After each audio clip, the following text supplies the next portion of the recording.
when you are othered and made to feel like you're on the outside of, and it wasn't necessarily like close family. It was like, because I had an aunt who was what we would call high yellow, so she was always pushing that, and because I was the dark one in the family as well, I would get comments like, don't know where we got this one from, why is she darky, that kind of thing, so you are acutely aware that you are outside of, or maybe not quite as acceptable as some other people.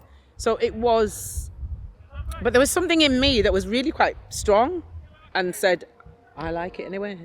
But I couldn't say it because I was a child, and you don't contradict your elders, and you don't speak in a certain way to your elders. But I always loved my skin colour.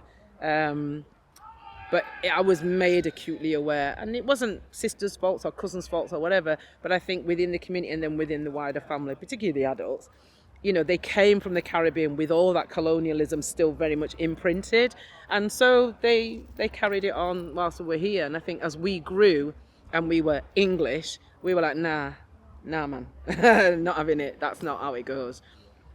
Would you say it's through those experiences that, gave you kind of the inspiration to then go and write your theatre play?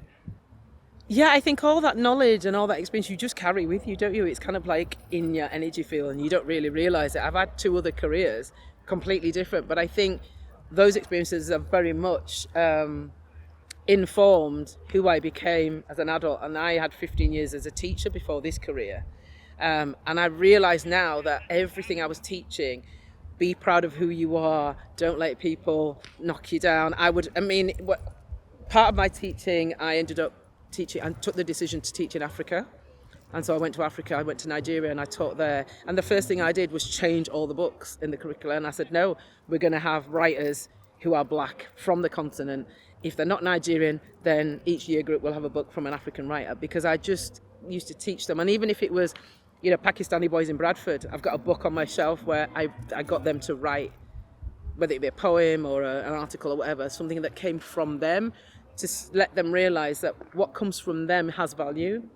Our stories have value, our stories have currency, that you don't always have to be writing about John with his blue eyes and his blonde hair. And you're definitely not writing about gangsters in America, because you know nothing about that.